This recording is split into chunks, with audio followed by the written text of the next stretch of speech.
Aloha and welcome back to SUPfm. My name's Simon Hutchinson, and in the SUPfm podcast, I chat to people who can inspire and add to your experience of SUP. So whether you're painting a room, commuting to work, or going on a long run, you can connect with SUP through this podcast, which features a huge back catalogue of fantastic guests, some of whom we'll refer to in this episode. As always, we like to say a huge thank you to our episode sponsors, Starboard. Starboard is a brand which has a reputation for constant innovation and development and has applied this across board and paddle design. Svein Rasmussen, the creator of the brand, originally started by producing innovative windsurfing boards in 1994, and the success of his approach and the performance of his boards led to the brand developing into the windsurf market leader in only 10 years. Starboard got behind stand-up paddling early in its life and supports the sport strongly.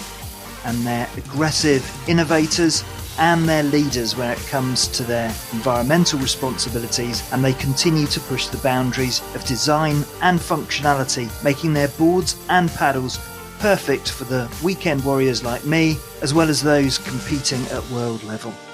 And you can find out more about Starboard through their website, which you can find in the show notes. Please support us by signing up to our SUPfm email newsletter, and as a thank you, you'll get our free guide to our favourite apps, which are the ones that we use on the water and which help us to keep safe and informed. And if you've signed up to our newsletter, you'll also automatically get entered into draws for merchandise and offers for free over at supfmpodcast.com/subscribe. Welcome to this bonus episode of the SUPfm podcast. And joining me today on a special annual meeting of the SUPfm book club is Sarah Thornely, aka SUPJunkie. Hi Sarah, how are you doing? Hi Simon, I'm doing really well, thank you, and thanks for having me. It's really exciting to be involved in this. Well, this is an absolute staple of the SUPfm calendar, and I'm just about squeaking it in towards the end of 2021. And last year, me and Nick chatted about various books that had been important to us and that were out at the time and which we reviewed, and that was a really popular episode. So I thought it'd be a great opportunity to chat with you about some of the books that have come out this year. So last year, if you haven't caught the episode, we talked about a couple of Laird Hamilton books. I don't think he needs any introduction. We also had Tristan Gooley and Fiona Quinn, who were both guests on SUPfm last year. And there was also Matt Crofton, whose book Mighty is an absolutely fantastic book. I'd highly recommend it. It's all about his descent of the Mississippi. And that's still available on Kindle, so I'd highly recommend that. We didn't quite manage to snag him for the show. And then there was an almost ran, who was Wallace J. Nichols. We looked at his book, Blue Mind, and we very, very nearly managed to get him on. There were a couple of technical issues which meant that he wasn't able to join us, but we're hoping to get him back on next season. So that's all there on supfmpodcast.com, and we'll link to that episode in the show notes. But this year has seen an increase in books about paddleboarding and about the water in general. And whatever the huge downsides of a global pandemic are, and there have been quite considerable downsides, it's also been a time for creativeness and for people to spend more time in their locations, in their own countries, and really embracing those things that maybe they'd been taking for granted before. And one of the sports that benefited from that is paddleboarding, and also other aquatic sports like cold water swimming. So in this episode, we're going to talk about some of those books which have come out recently. And the purpose of this episode is to help you, if you're out there, if you're maybe thinking about buying something for the paddleboarder in your life, or if you're off the water for whatever reason and you're looking for some paddleboard or water information or entertainment, to keep that focus. So, Sarah, are you ready to leap in? Absolutely ready. Ready when you are. So, but before we start, what have you been up to since we last spoke on the show? Oh, gosh. We spoke earlier in the summer, didn't we? And thanks for having me on your great show. Feel very honoured to be part of a great crowd of amazing people that you've interviewed. We finished up the GB SUP National Series, so we had a couple of cracking Ocean Tech Series races, crowned the champions. That's always exciting because we've got the ones who are always there every year, the Marie Buchanans of this world who still are winning, trophies 13 years down the line. And then we've got the young upstarts like Blue Ewer who won both the flat water or the distance and the tech series. So that was really, really exciting. I've been trying to get some paddling in, keep that up, because I think the last time we spoke, it's very easy to be so invested in what's going on the screen and promoting other people that you forget your own paddling experience. So I've been up to Scotland with the Water Skills Academy, very fortunate to actually get that. That's been postponed a couple of times, but I had the most amazing SUP adventure paddle experience, 4 days on the water, 1 overnight stop. I could have stayed forever up there because it was beautiful. They were very, very good at, what they do. And it gave me a great insight into what I maybe want to be doing in the future, which is adventure paddling, not to the extent of the Jordans and the Brendans of this world, but certainly at my level, to know that I can look after myself and maybe the others around me and have a bit more of a heads up. And then we're obviously looking forward to next year, which I know we're going to talk about later. But it's been a good year again, a good year to get some racing done with GB SUP and get that put away. They've got a good team for next year. That was sort of put in place at the end of this year. So that's very exciting. A good team who will carry it forward and make it better than it's been before. Again, it's good to have a change up, new blood, new thoughts, new ideas. So that's going to be great next year. Well, that's awesome stuff. Are you going to carry on with your commentaries? Yes, I will. I have sort of officially stepped back from GB SUP.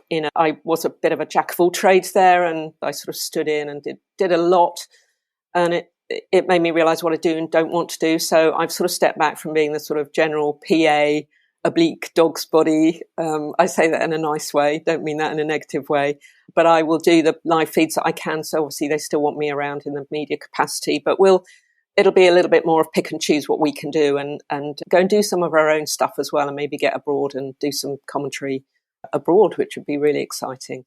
Fabulous. Oh, that sounds absolutely exciting. And yes, I mean, you've done some fantastic work for GB SUP over the years to bring it up to where it is now. So you're handing it over in very, very good shape. So off we go with the SUPfm book club. And the first book that we're going to review today is a Sunday Times bestseller. It's also an Amazon bestseller. It's on Kindle. And I notice at the time of writing, it's pretty much sold through on Amazon. It is still available from the publishers. All links are in the show notes. And it's The Power of the Paddle by Jordan Wylie. And before we talk about the book, Jordan's just completed his latest challenge, which is one of his icy marathons. He's completed a number of marathons in some of the coldest places on the earth. And at the moment, as we speak, he's returning from the Antarctic, having just completed his latest marathon adventure. And I managed to catch up with him. Hey, Jordan, congratulations on another stellar achievement. So where am I speaking to you now? Good morning, Simon. In fact, probably good afternoon wherever you are, because I'm quite a few hours behind you because I'm here in Patagonia in southern Chile. Just arrived back on the mainland from Antarctica, and what an incredible adventure it was. I've never seen or experienced anything like it. Just truly majestic. It's been an incredible achievement to run a marathon in the Antarctic.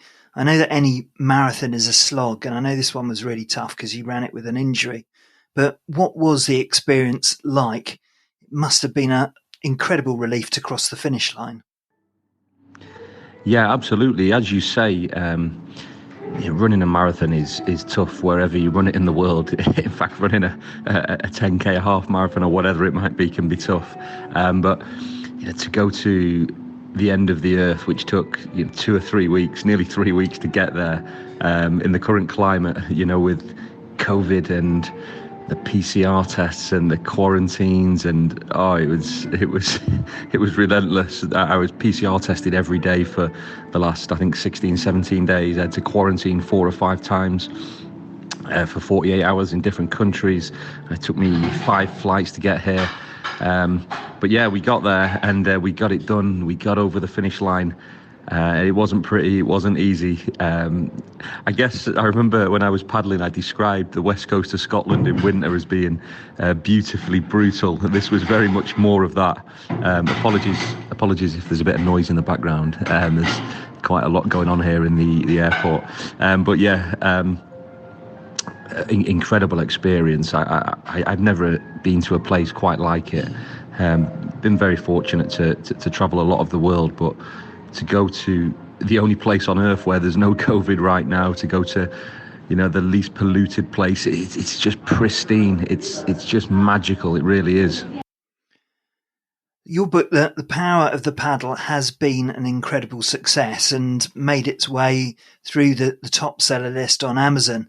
And to do that, it's had to cut through far beyond the paddleboard community. And there'll be loads of people unwrapping it as a gift this year. I just wanted to thank you again for your support for SUP and for our community, and also for all the inspiration you've delivered. And we're all really looking forward to hearing more about the Antarctic and all your other adventures as they unfold. You're very kind, and once again, I say it many times and I'll continue to say it. Just thank you so much to not only yourself and Sarah at SUPJunkie, but everybody in the SUP community. The support over the last 2 years now has been truly amazing. It's exceptional. It's such a humble community full of so many inspiring people. I'm inspired every day.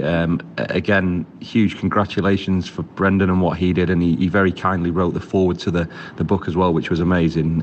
Someone who, I'm sure we will do something together maybe one day in the future. We'll cross paths, but when the world calms down, I'm sure we'll come up with something. Myself and Gareth from Get on the Water UK, we're thinking of a little SUP channel crossing next year, a little day trip excursion, so something to watch out for. But I know, really, it's just been an incredible couple of years, with what's going on, but still trying to find that spirit of adventure that you have to work harder for. It's been great, really. It really has. It just creates innovation and creativity. I think you got to think outside the box, but never let anybody tell you can't achieve something. Many people told me I couldn't travel to the other side of the world in a global pandemic. Well, guess what? We just did it, and it was the most incredible adventure ever. With regards to the book, again, thank you so much for plugging it and promoting it. To get into the Sunday Times bestsellers list in our first week with 2,000 copies sold, which was amazing. I've never made the Sunday Times bestsellers list in the first week, and especially while I've not been on social media, taking my 1-year break. So again, just truly amazing support out there. Thank you to anyone who's purchased the book. Please do leave a review on Amazon. It all helps spread the word. Really grateful if anyone could leave a review. I really am. But just a huge Merry Christmas to everybody if this goes out before Christmas, and if not, I hope you have an awesome 2022. Be the difference that makes a difference. Take care, guys. So, Sarah, we were at the book launch a few weeks ago, and we both clearly spent a lot of time talking to him in the past. So how did you enjoy that evening? That evening was really lovely. It was always lovely to be invited somewhere. I never take anything for granted, and I feel very blessed to be part of his support crew, for want of a better word. So, I've never been to a book launch before, but obviously wouldn't have missed it for the world. And it was really lovely to see so many people there who all felt, as we did, Simon, completely invested in the man. And, and it's not just about what he did. It's about him as a man, I think, and that came across in the evening with some really lovely words spoken by the young man who was comparing the evening, and another, a really, really good supporter of his.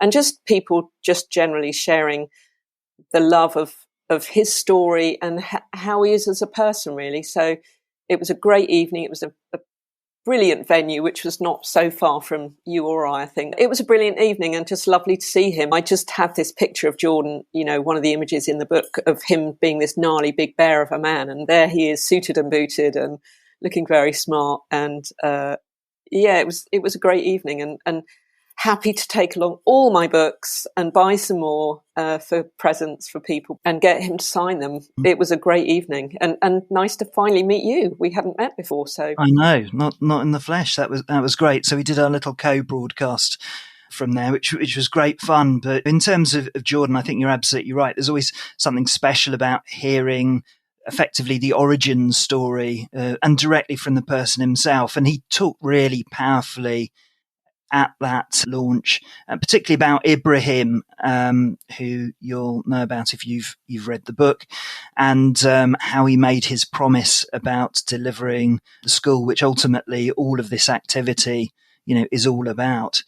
And really got a sense of that real sort of sense of purpose, which is so important to these sorts of things. And also, as you said, with all of his supporters there, and how he can galvanize people and bring people along. It was just a fantastic evening. It really was. And the lovely thing that Jordan does is throw it back at you.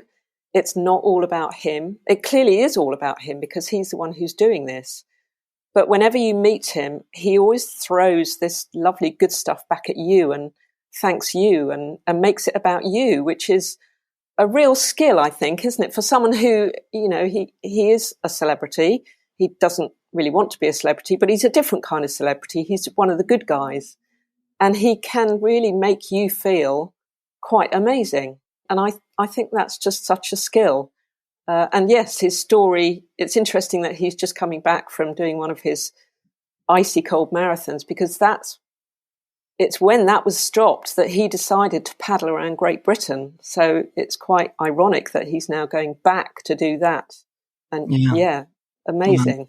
And he's definitely a man on a mission. And I don't know about you, but there was so much in the book which I wasn't aware of. I mean, it does have the structure of his background and some of the things that he sort of talked about, I guess, in passing with me, which is around mental health and, his security background as well. It really did give a proper rounded picture of his journey and how he got there. Yeah, I agree. I think you probably, like me and like most people, feel that we know him inside out because he's very open about his life, isn't he? And when you meet him, he's very open. And I just thought I knew him, silly me. And when you start reading the book, you just go, oh my goodness, we don't know him at all. I have made a few notes. And I will say, I haven't read a book for many, many years. I think probably since I started paddleboarding, because my life has been taken over by other stuff and I didn't really have time. And when I, got Jordan's book, I had an evening to myself and I read the book cover to cover in 5 hours. I could not put it down, and it reminded me that I can read. And it really showed me what a great book does. It draws you in and keeps you there until the very end. And the first 30 pages of this book is very, very emotional.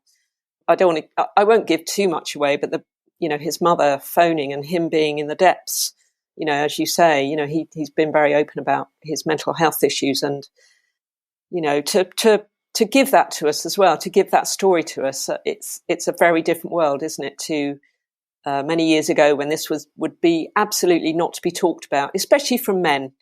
That, you wouldn't talk about this. It would be a show of a lack of strength. And now it's seen as a big show of strength to be able to talk about this openly. And in the book, he does that so well. And we learn so much about him. One of the quotes in the book that I loved, and I had to write it down, was that he realised that people didn't want to see him moping around the house, popping pills and looking like an unmade bed. And I thought that was a very, very good quote of someone who realised that he had to do something about his life. And it gives a great insight into why he is who he is now. and that journey of being a young man and getting into trouble. Again, he's very open about, the trouble that he got into, and his father being strong with him and saying, no, you spend the night there. You don't want to, but spend the night where you are. And it just, it pulled him up, didn't it? It pulled him up to be the man that he is today. Yeah, exactly. And the other thing is his story, because he's published a book around his maritime security experiences. He was consultant in that Tom Hanks film. So he's very much integrated in that security world. And he did very, very well, managing director, all of the trappings, all of the social media. He learnt from bitter experience that it didn't actually do him any good in terms of his relationships, and, chasing those shiny objects, which is a Instagram influencer, I guess, out there with their nice glossy life and the pictures from Dubai and so on. It just doesn't bring you happiness. And that was a side of him I didn't realize. And one of the things that he discussed is something that he's doing currently, which is probably quite challenging from someone who needs to drive lots of interest in his adventures, which is stepping away from social media. I think he learnt the lessons himself, spending a huge amount of time scrolling, and he's made the decision to step away from social media for 12 months. And you can really see where that started and what damage social media made to him. Yeah, I absolutely commend him for that, because we know in our quite small social media lives and that you need to do it. If you want to just keep your profile ticking along, you need to be on that. And his profile is so much bigger than ours, and he's got a book to sell, and himself to sell in a way, and to actually say, right, this stops here right now for a whole year. I'm going to come off social media. I think is a really big thing to be able to do. And that shows, I think, not the fact that he's running away from it, but that he's got the strength of character to know that he will be okay to do that. And as he said at the book night, that it's made his relationship with his daughter, with his girlfriend, with his family so much better.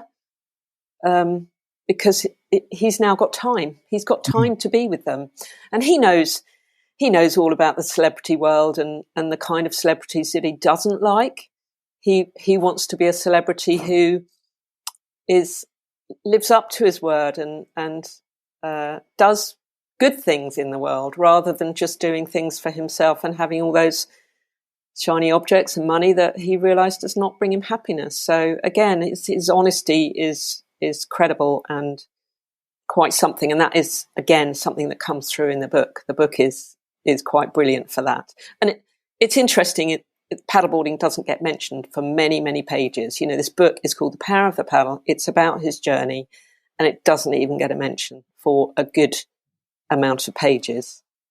So there's a lot happening before the paddling story. I was going to cover this a bit later on, but it's not a book necessarily just for paddleboarders for that reason. It's a journey. And actually, if you did want to take up paddleboarding, then it wouldn't be a bad book to start with, because there's lots of information about paddleboarding, not to the nerdy level that I get into and possibly you do, but it's good advice in there as well. But you're quite right. It's a story all about a human being, and an inspirational human being as well.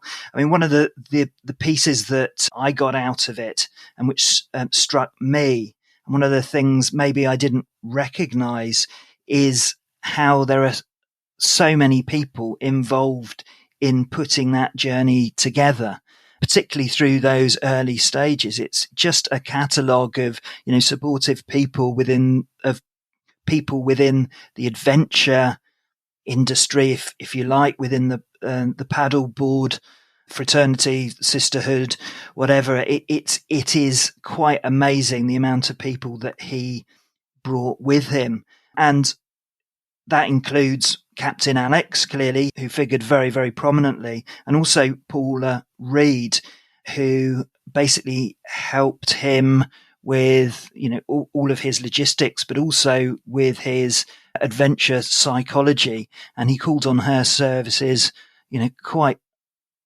a lot during the course of his journey, particularly when he went through some of his really tough times.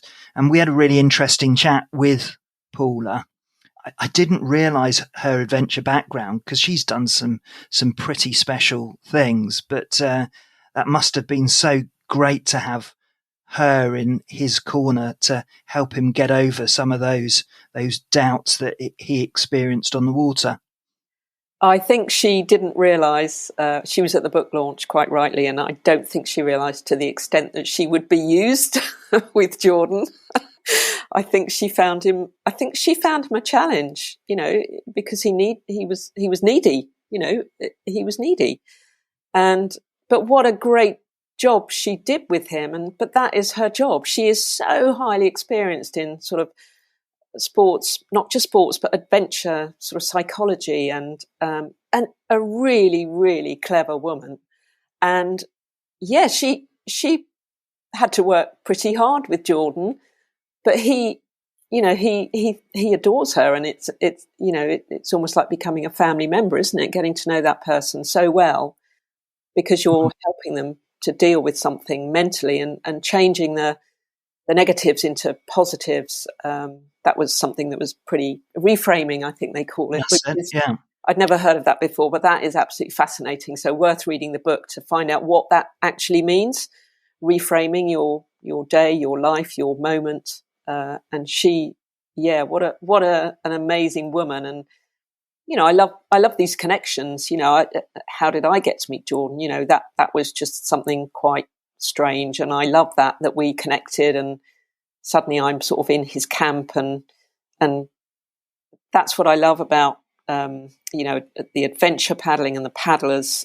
It's just having those connections, isn't it? And you do wonder how all his connections that he made, as you say, he had this massive team around him, and all those connections were made by word of mouth or, luck or whatever, but they were all great connections made, and all helped him to get to where he needed to be and to be able to achieve what he achieved. He may not have finished that paddle, but we all know that he would have done had COVID not stepped in his way. We know that he would have done it because, my goodness, when you see the photographs in the book, from James May and Archie, just absolutely incredible to think that he did that with no paddleboarding experience whatsoever. But no, Paula was definitely a big part of his story for sure. Yeah, and there were plenty of other people mentioned in the book, people who gave him inspiration or equipment or supported him in other ways. There's also someone called Sarah Thornely who is mentioned in the book. I don't think I've ever heard of her. I don't know whether you know her. Just to explain, what your first contact was with Jordan and how you got involved, because you went out in the water with him, didn't you? I did. That was great, actually, and that sort of changed my thoughts on paddleboarding. But I first met Jordan. I spotted that he was a paddle logger ambassador, which I'm a paddle logger ambassador, and I looked at him. And I write for Stand Up Paddle Mag, and I'm always looking out for interesting people to write about. And I'd seen that he'd been on a paddleboard, and I saw that he was a celebrity, and I thought, well, he'll be a pretty interesting person to write about. And I contacted him and just said, could I do a story on him? Yes, of course I could.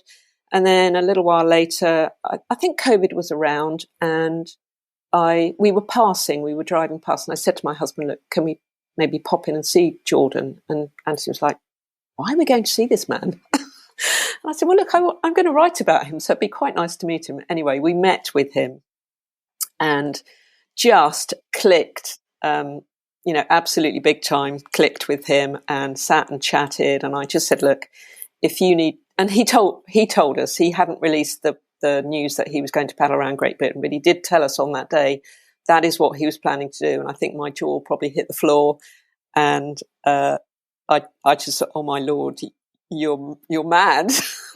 And yeah, I just probably thought, are you serious about this? But I came away very excited, and I just said, look, if you need any help in promoting this story, or just let me know and I'll just send it over, tag me and stuff. And from that day, he absolutely made sure that we were tagged in everything. And we did a 4-part story. So, a bi-monthly story. It was just going to continue. And then I had the pleasure of paddling with Jordan. I'm very lucky to own a flat down near Brighton. And I said to the team, if you need the flat when you're passing, please let me know. And the stars aligned, and I met before then actually, and just decided to paddle with him. And the place that we paddled was somewhere that I'd wanted to paddle for a very long time, because it was my sort of local water down there, but it had always been quite gnarly. And the day that we decided to do it, it was absolutely becalmed. The most beautiful day, super hot.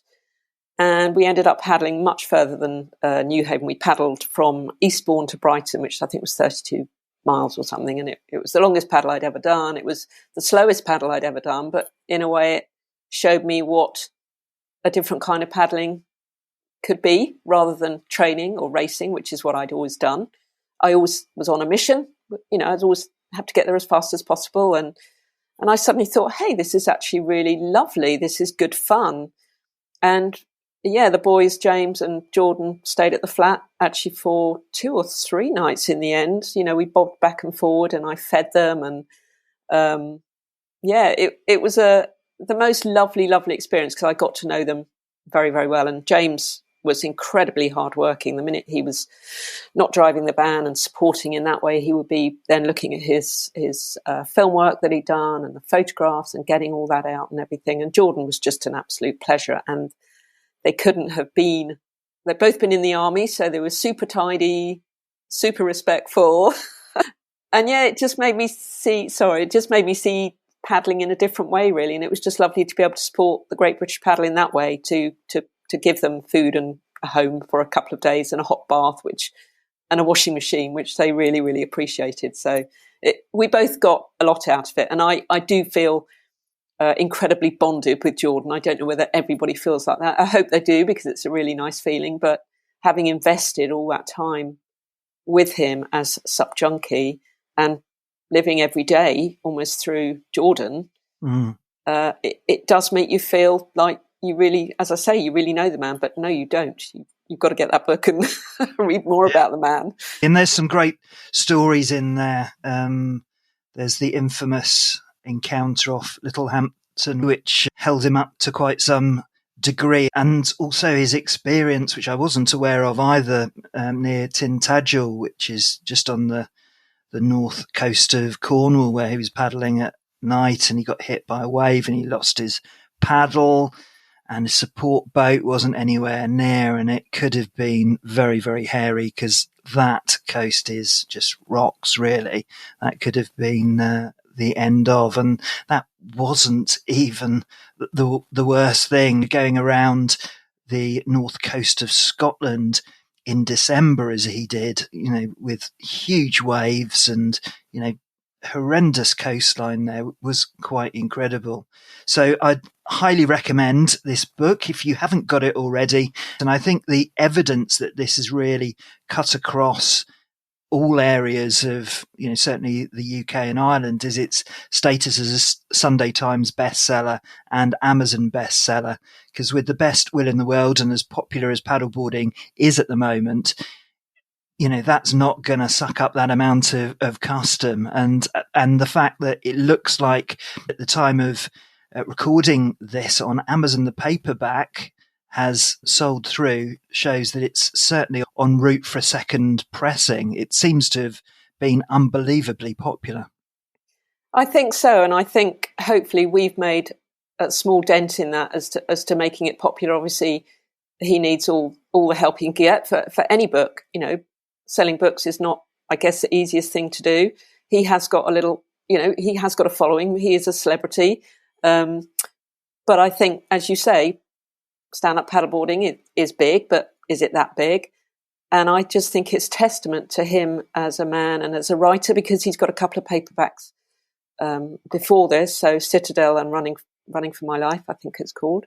So he's got a couple of books before, which people obviously know about. So I just think it's a brilliant, brilliant book. And yes, even if paddleboarding is not your thing, it's more about the man, the way you can turn your life around, and the values that you have, and how you treat people, and how other people treat you as well, and not being intimidated by that. One of his famous quotes is, "It's not the critic who counts. The credit belongs to the man who's actually in the arena." And I know that Jordan did get those critics, and he's very honest in the book, actually. He intimated certain things during the paddle which were quite interesting, about people trying to stop him paddle and the critics. But he was very good. He never at that time said too much about it. And in the book, obviously, he's much more honest about those situations, about the trouble he had, trying to get from Wales to Ireland, and the team, the Alex, and the trouble they had with the team falling apart, and having a bit of a problem getting along together. He's much more honest about that in the book. So if you have followed him and you think you know the story, there's so much more in the book, obviously. And yeah, I think it's testament that the first edition has sold out. I'm very grateful to have my first edition signed copy, and I will be. It's a great book to give someone, especially men being bold enough to speak out about their mental health problems. Which is huge at the moment, isn't it? Or it has become a huge talking point, especially for men. So. Definitely, particularly ones from a military background. So now it's the crucial test of this book. I don't think anyone's going to be under any illusions about how we're going to score this one. Out of 5 stars, Sarah, how many stars would you give this book? I can't give it more, can I? It has to be 5. 5, yeah. Well, yeah, of course I'd give it 10 out of 5. So it will be a 5-star book in my book. Absolutely, yes. Highly recommended then. So brilliant. That's fantastic. And as we said, Jordan is flying his way back from South America at the moment. So wishing him and his family a fantastic 2022. Absolutely. Okay, so the next book we're going to review is another one where you got a mention in there. I did. I'm mentioned in dispatches at the front of the book. Again, absolutely honoured to be mentioned in this book, Mike Shawman's book. Yeah. Crash and Rise. And I spoke to Mike about this time last year about his book, and it really is incredible. And I know that's also been a publication which has really inspired other people. And for those of you who haven't listened to the episode, it's still available and we'll link to it in the show notes. But Mike is a paddleboarder. He had an ear infection. It turned out to be Ramsay-Hunt syndrome, and he ended up having some horrendous symptoms, including some major balance problems and some paralysis of his face. It was just a horrendous experience. And this is the story about how he experienced it, and then how he rose and built a whole new identity on the back of it.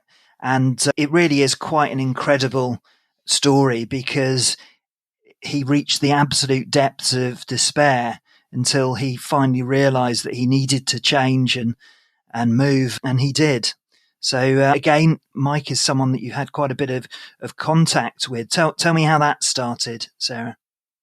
Mike, bless him. Got a very, very soft spot for Mike. I spotted him. I'm quite good at spotting people on social media, and I'd spotted this Paddles Up it was a worldwide Paddles Up thing, and we became involved in doing that. And that was basically having a photograph taken with your paddles raised up in the air to support Mike. Mike was a professional paddleboarder in Toronto. He had a great school. He was very held in high esteem by the Canadian authorities. And with this awful, debilitating Ramsay-Hunt syndrome, which I'd never heard of, that attacked him, it wasn't diagnosed quickly enough. Otherwise, he gosh, his life would be very different now because it would still be the same. But because of what's happened, his life has completely changed beyond all recognition.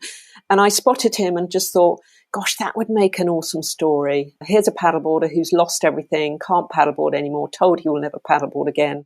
And he's doing other stuff and raising awareness for, again, mental health. It took me a long time to sort of get in contact with him. And I finally did the piece. Very lucky to have the piece written about him in Stand Up Paddle Mag again. He then asked me to review the book before it came out, which I was absolutely honoured to do. And what a cracker! But yeah, what a story! You know, to have your whole way of life just change from one day to the next, and to go into the depths of despair. And he's known on social media as the unbalanced paddleboarder, and he talks about the incredible journey he went through in the book, including his success at a public speaking event in Toronto where he won. And that really has been his springboard and his growth ever since. He seems to be all over the place, talking about his book, talking about his experience. And this summer he attempted to paddleboard from the US to Canada. He struck some sort of pretty serious difficulties on his way across, which meant that he wasn't able to complete it as he would have wanted. But he's been doing a bit of work with Chris Burtish, and the plan is that he completes his paddles this summer, and Chris will accompany him on his final stage into his hometown. So it's a great book. It's very, very inspiring, and something that I would highly recommend you read. It's Crash and Rise by Mike Shawman. And if you want any more details on that book, then listen to the episode, which is linked to. Okay, so moving on to the next book. And this was one which was a bit of a discovery for me. And I know that you've got a copy of this as well, Sarah. It's Suzanne Masters' book, Wild Waters. And I would argue that you don't have to be a paddleboarder to enjoy any of our books here. You know, Jordan and Mike's books are both fantastic, but that's certainly the case for this one too. And we are hoping to have the author Suzanne on the show next season. And we have both read this one, which is really beautiful, isn't it? It's all about the aquatic environment, the sea and fresh water. It covers the UK and Ireland, and a huge range of really fascinating topics about the wildlife and the plants, and also the history of the waters of the UK and Ireland. So what was your first impression of this book when you saw it, Sarah? Well, I just love the feel of the book. You know, you can often pick a book up, can't you? And I do love books. I love a book that you can hold and feel. And this one's got that lovely cover that's slightly waterproof, I guess, you know, which makes you think of the water immediately. It's got the most beautiful illustration on the cover, and also running through the book by a very talented artist called Alice Goodridge. And they, not only the information that's contained within the book, but the illustrations bring it all together. It is absolutely beautiful. And I think you're right. You don't have to be a stand-up paddleboarder. You just need to maybe love the water, love wildlife, love nature, and you would really find this book very, very beautiful. It's not like the Mike Shawman book, the Jordan book, that you would read from cover to cover in 5 hours. You would have this one sitting there. You'd pick it up. You'd reference it. You'd find a little nugget of information. Suzanne is clearly an expert in what she's written about. That is evident from the minute you open the first page. She's and writes incredibly well. It's a very grown-up book, about the subject. It's not flippant. It's not fly-by-night. It's very grown-up, and this woman knows what she's talking about. And with the illustrations in it, it's like a modern day coffee table book to just have around and pick up when you want. You could have it in your van, and when you drive somewhere, you could, if you're going to the sea, you could look because at the back of the book there's all the references with the wildlife and everything. So you'd be able to pick this book up and reference stuff, which I think it's more of a reference book. But it is a beautiful book. Yeah, it's a properly substantial book. It's a large book. The illustrations, as you say, are fantastical, sort of turquoise and blue and all very aquatic. So Suzanne has a really interesting background. So she's a plant scientist, a botanist, I guess. She studied conservation science, and she's done lots of work with the BBC and New York Times and The Guardian. And she's also worked in product development for spa products and drink products as well, which really adds to it, because one of the bits that I leaf to first of all is the foraging section, which is really quite fascinating. And where she's got that botanical background, she's full of, I mean, I probably sound like a real nerd here, but some really interesting facts. And what I think the book does really well is it connects you to that aquatic environment and tells you about, things that are out there in the water that you didn't necessarily know or appreciate. So one of the things that she talks about quite a lot is about the various seaweeds out there and their quality. So agar, which is the stuff that scientists use to do DNA testing and virus analysis, all of the sort of stuff that we focus on very much at the moment, comes from seaweed.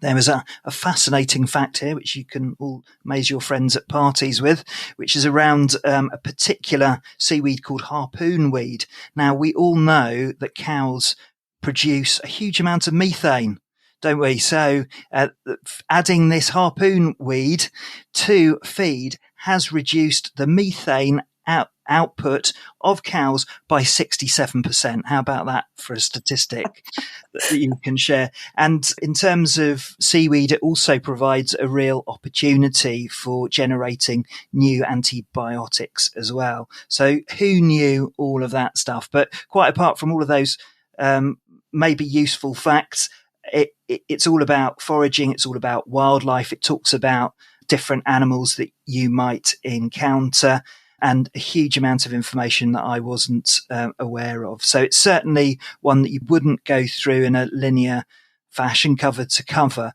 but it's a great book to dip into. And as you say, particularly if you're off the water for whatever reason, would be a great investment. So again, book that I would highly recommend. Sarah, did you enjoy it?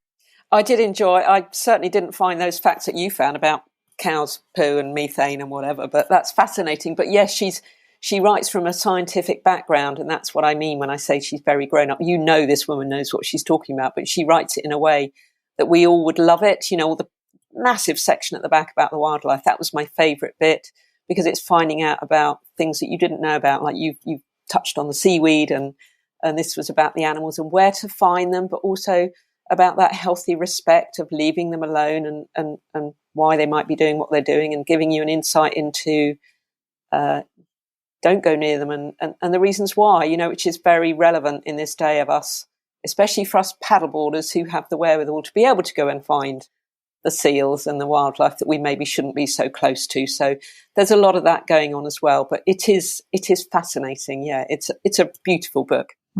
Absolutely.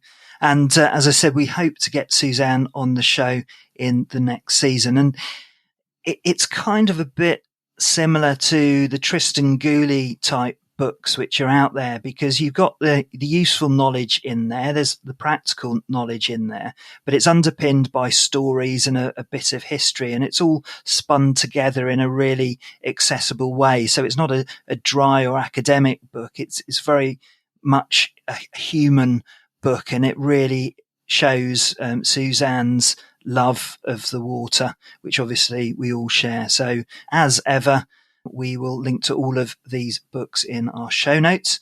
And mentioning the great man himself, Tristan Gooley, he got a huge amount of love out of our episode earlier this year where we talked about how to read water. And he released a book this year, which is The Secret World of Weather, which obviously is something which is of direct relevance to paddleboarders anywhere. So that is highly recommended. Didn't have time to cover it off during this show, but Tristan Gooley, all of his books are absolutely fantastic and really, really useful for the paddleboarder. And the other book out there, which was published actually back in 2016, but again is a book which is an evergreen one and is written by Chris Burtish, is Stoked. And I was lucky enough to obviously speak to him, and we mentioned a little bit about his career as a big wave surfer. But if you want the lowdown on his experience and his win at Mavericks, and also the origin story of Chris, you can find out far more about him and what led him to ultimately paddle the Atlantic and take on all the other huge challenges that he set his sights on in that book, Stoked. So I think that we've got a few books in there, but just to turn our attention on to films, and filmmaker Frit Tam, together with Joe Mosley, produced a fantastic film called Brave Enough, which was an account of Joe's journey to cross England by paddleboard. She was the first woman to do that. And there is some really great news, which is that now it's been given that general release, which a lot of people were asking me about when I launched the episode about 6 weeks ago. But first of all, the film, have you seen it, and what did you think? Another one. Where on earth did I, again, a social media connection, I suppose, with Jo, and just saw what she was doing and connected with her. And again, a lot of these contacts have come through me finding a story fascinating and wanting to write about it, and then therefore getting the connection. And then when their lives are moving on, I seem to get included in what they're doing. I was very lucky to have, be attending the first screening of Brave Enough. And oh my goodness, you need your tissue box for that one.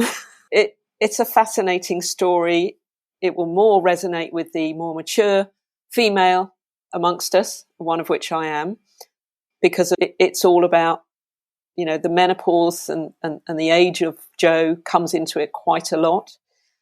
I was lucky enough to see the first screening, and it's just a beautiful, beautiful film. Frit is a very clever person. It's the attention to detail in the film. It's obviously capturing Jo at her, we love this, don't we, at their most honest and rawness of that person.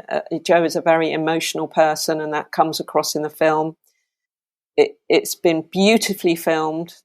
Little attention to detail, little moments of filming which you wonder why they're there, and then when you listen to the story, you know why they're there. And again, it's as with a few of these books that have been reviewed, it's about someone doing something that other people don't think they can do. And Jo had been told, and what are you thinking of doing that for? How do you think you can do that, a woman for your age? And that has led her to this sort of, new life of filmmaking with Frit, and screenings and film festivals, being nominated for film festivals. This film has been nominated multiple times. And now, as you say, going on general release. It's a beautiful film about a moment in her life where her life changes for the better, and she proves that she can do something that other people don't think she can do. So, and I'm all for that, because I just do believe that you can do anything if you put your mind to it, Yeah, and you're a living example of that as well, Sarah. You're far too modest to say that, but in terms of your race success, you are also a role model. But what I'd say about this film is, yes, you're absolutely right. The core market is to prove to older women that they can actually do things that people tell them that they can't. But there is a really important human story in there. So if you're a bloke, then it is still of relevance. It's about human relationships, and the ending, I would challenge anyone not to have a bit of grit in their eye at the end. It's all about life stories, and we all face challenges. It doesn't matter whether you're male or female. You can always be written off or told that you can't do things. There are too many people out there who take great pleasure in doing that, and it's just about ignoring them and making those little moves towards your objective. And I think that's something that's certainly shared, particularly with the Jordan story and the Mike story as well. It's about knowing what you want. It's about taking those dolly steps in those directions. And ultimately, if you keep your focus on it, then there is nothing that you can't do. And for me, that was my core story that came out of it as a bloke. So yes, it is female centric, but if you're a bloke, I really wouldn't rule out watching it, because I really enjoyed it. Yeah, I agree. Obviously, it resonates hugely with women of a certain age, but I think it should resonate with everybody for getting past that doubt that certain people cannot do certain things. And I know that Joe and Frit met. Again, I talk about these connections, but Joe and Frit met. It was a connection, and Frit said he would make this film, and it was made, and it carried on through, and it's given so much joy to so many people, and it's just ever growing. It's ever growing and resonating with so many people. And one of Joe's mantra is, "We rise by lifting others." And she, again, is very good at giving back, being thankful, being grateful. So people who help her, she will help other people.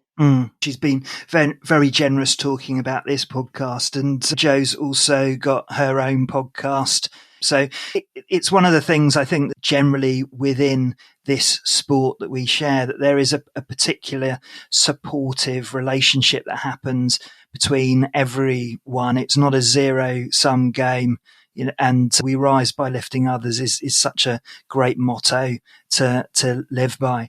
And the main feedback that I got out of the episode that we did was one question, which was, where can I see this film?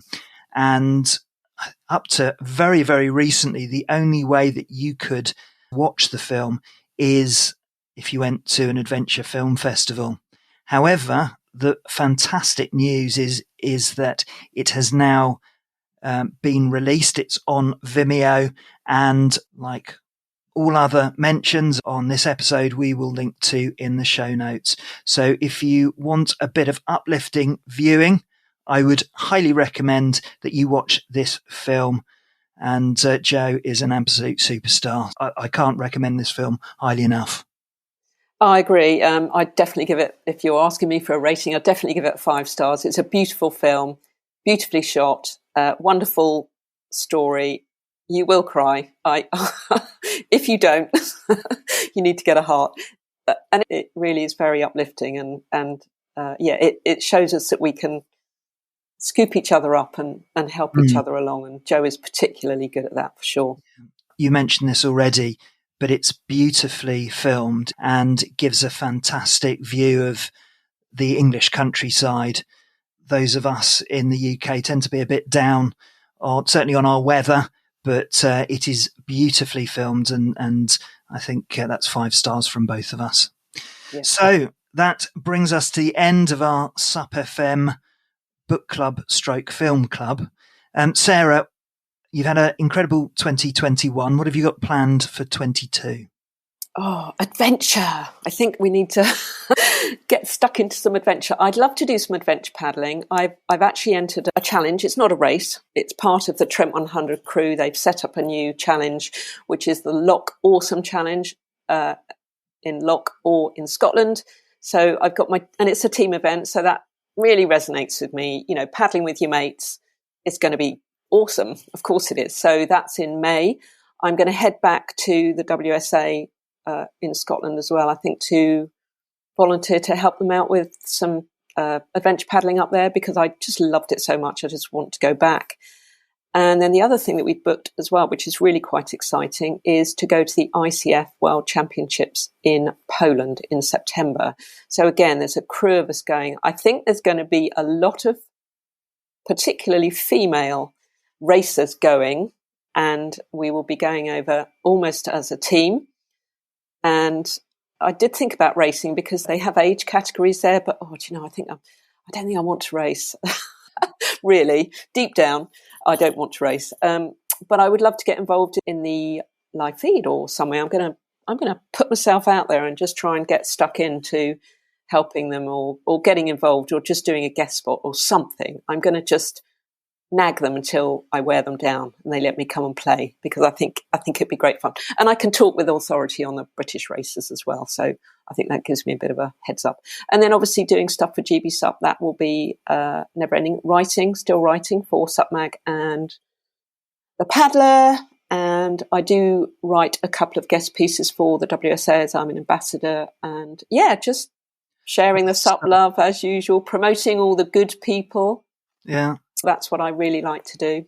Absolutely. And it's so good as well that you're expanding your journey into that adventure side, because one of the ethoses of the podcast, what we want to do once people have been snagged by the sport, to move them into different areas. And there are so many different areas that people can explore, even for an experienced stand-up paddleboarder such as yourself. There are always opportunities there. So absolutely fantastic. That sounds like a very, very exciting 2022. So big thanks to you, Sarah. Thank you to Jordan, and to all of those who have authored books and made films this year. I hope you've enjoyed this special standalone episode. We'll be back with a new season in the new year, and wherever you're listening, take care, be safe, and we'll see you on the water.